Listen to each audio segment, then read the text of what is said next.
حضرت محمد مصطفیٰ صلی اللہ علیہ وسلم کی جو سنتیں ہیں، ان کا جو طریقہ رہا ہے، اس کو قرآن شریف میں اللہ تبارک و تعالی نے حکمت کے لفظ سے تعبیر کیا ہے کہ آپ صلی اللہ علیہ وسلم کا طریقہ، آپ صلی اللہ علیہ وسلم کی جو سنتیں ہیں، اس کے اندر حکمت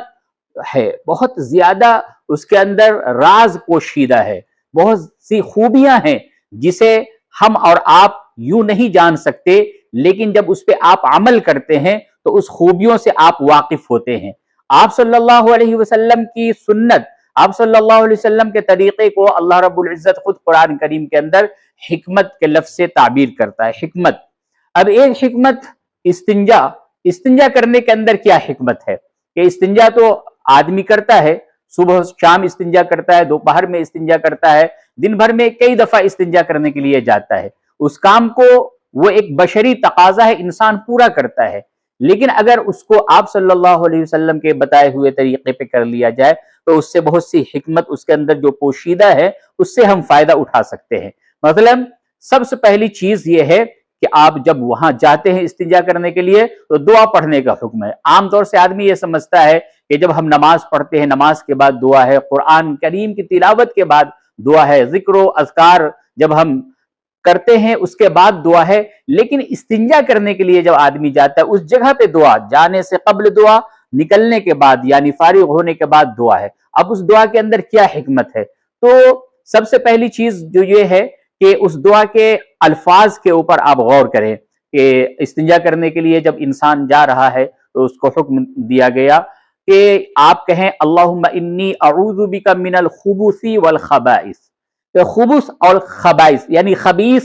اور خبیثہ سے اللہ تبارک و تعالیٰ کی میں پناہ لیتا ہوں۔ ایک حدیث کے اندر آتا ہے کہ جب انسان دعا نہیں پڑھتا اور یوں ہی استنجا کرنے کے لیے چلا جاتا ہے تو اس کے شرمگاہ سے، پیشاب اور پخانے کے مقام سے شیطان جو ہوتے ہیں اور گندے قسم کے جو شیاطین ہوتے ہیں وہ کھلواڑ کیا کرتے ہیں۔ اب انسان بیمار پڑتا ہے، طرح طرح کے گندگی کے اندر،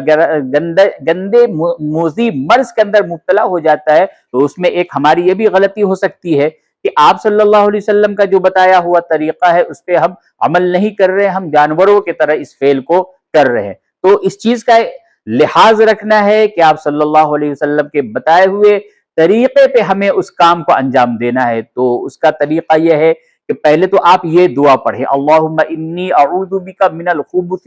والخبائث، اس کے بعد آپ استنجا خانے کے اندر قدم رکھیں تو پہلے الٹا قدم رکھیں۔ الٹا قدم رکھنے میں بھی ایک راز اور ایک حکمت پوشیدہ ہے، کیونکہ نبی صلی اللہ علیہ وسلم کا بتایا ہوا طریقہ ہے تو یہ حکمتوں سے بھرپور ہے، یہ اپنا ایک ایمان ہے یہ ہمارا اس کے اوپر۔ اس کے بعد پھر جب ہم وہاں سے استنجا سے فارغ ہوتے ہیں تو ہم جب باہر نکلتے ہیں تو یہ کیا گیا، تو باہر تو نکلنا ہی ہے۔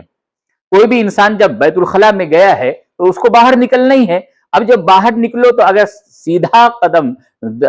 داہنا پاؤں اگر باہر ہم نکال لے تو یہ پھر اس سنت کے اوپر عمل ہو جاتا ہے اور وہ حکمت جو ہے اس کے اندر، اس حکمت کو ہم پا لیتے ہیں۔ تو قدم کو نکالنا ہے، لیکن اب اس قدم کو ہم الٹا نکال لیں،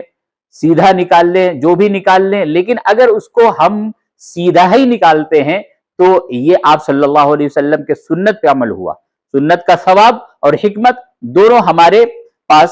آتا ہے۔ اب اس کے بعد پھر دعا، اب اس دعا کے لفظ پہ غور کیجئے۔ دعا کا لفظ کیا ہے؟ الحمدللہ الذی اذھب عنی الاذی وعافانی۔ تمام تعریف اس اللہ کے لیے، اللہ تبارک و تعالی کی تعریف کر رہا ہے، حمد و ثنا کر رہا ہے بندہ اس فعل کو کرنے کے بعد، اپنے تقاضے کو،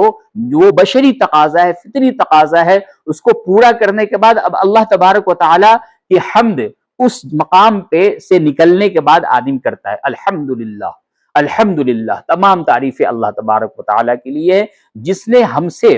اس اذیت کو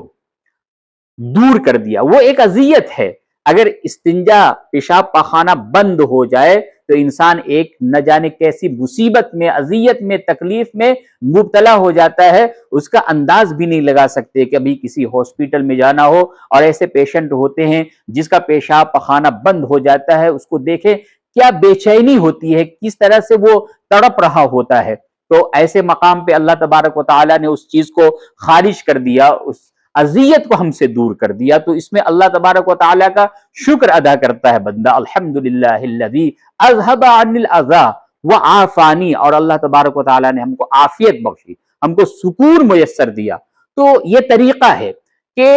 ہم چھوٹی چھوٹی چیزوں میں یہ دیکھتے ہیں کہ اس کام کو ہم اپنی زندگی میں ہر وقت کرتے رہتے ہیں، لیکن وہ کرنا کچھ اور ہے، اور اس کو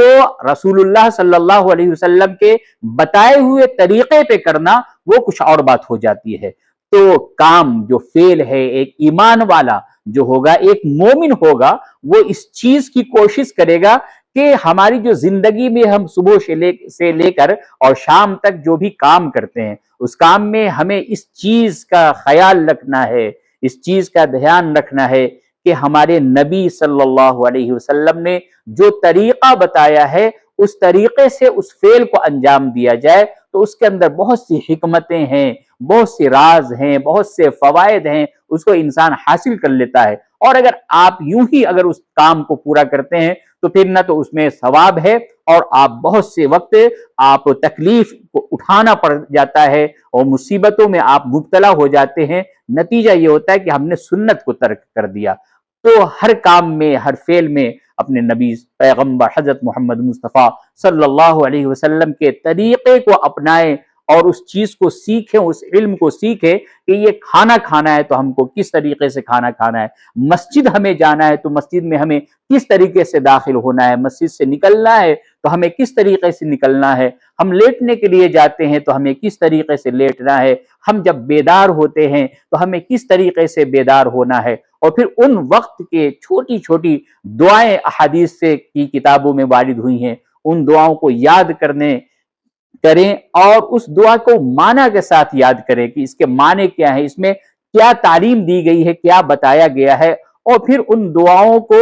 آپ اس موقع پہ پڑھیں تو آپ ذاکرین میں سے ہوں گے، آپ ذکر کرنے والوں میں سے ہوں گے، اور اللہ تبارک و تعالیٰ سے اس چیز کی توفیق طلب کیا کریں۔